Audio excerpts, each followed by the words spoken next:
माणिकराव कोकाटेंच्या संदर्भातली महत्त्वाची बातमी। माणिकराव कोकाटेंना सुप्रीम कोर्टाने मोठा दिलासा दिलाय। कोकाटेंच्या शिक्षेला सुप्रीम कोर्टाकडून स्थगिती देण्यात आली। कोकाटेंची आमदारकी अपात्र ठरवणार नाही असं कोर्टाने सांगितलेलं आहे।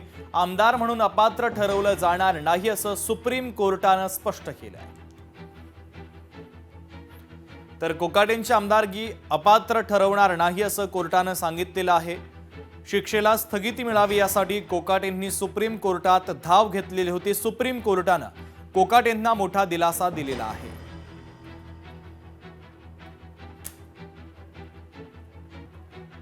तर माणिकराव कोकाटेंच्या शिक्षेला स्थगिती देण्यात आलेली आहे। कोकाटेंची आमदारकी अपात्र ठरवणार नाही असं कोर्टाने स्पष्ट केलंय। शिक्षेला स्थगिती मिळावी यासाठी कोकाटेंनी सुप्रीम कोर्टामध्ये धाव घेतलेली होती।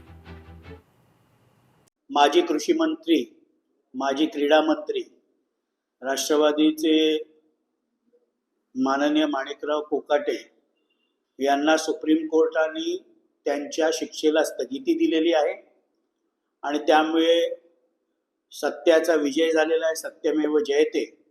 सुरुवातीपासूनच न्यायव्यवस्थेवर आम्हाला संपूर्णपणे विश्वास होता आणि आज सुप्रीम कोर्टाने त्यांच्या शिक्षेला स्थगिती दिल्यामुळे त्यांची आमदारकी रद्द होण्याचाही कुठलाही संबंध येत नाही। त्यांची आमदारकी देखील तशीच राहील। सध्या जो दिलासा माननीय सुप्रीम कोर्टाने दिलेला आहे याचं आम्ही स्वागत करतो।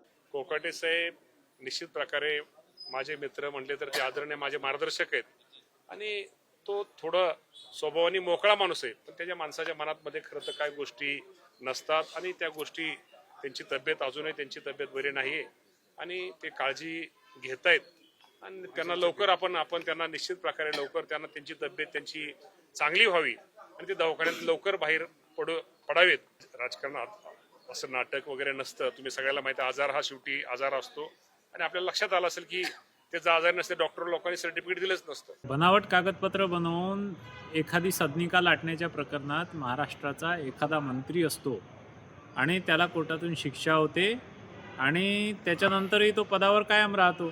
आता ठीक आहे, उच्च न्यायालयाने अटकेला स्थगिती दिली होती आणि सर्वोच्च न्यायालयाने त्यांच्या या ठिकाणी शिक्षेला स्थगिती दिली आहे, त्यामुळे आमदारकी राहील। परंतु मला असं वाटते की नैतिकतेच्या आधारावर किमान या शासनाने अशा लोकांना मंत्री करू नये किंवा अशा लोकांना सरकारमध्ये राहण्याचा नैतिकतेने कोणता अधिकार नाही। शिष्टाचारी पद्धतीने कोकाटेंनी स्वतःच राजीनामा देऊन द्यायला पाहिजे असं माझं मत आहे। लोकशाही मराठी ऐका, पहा, जागरूक रहा।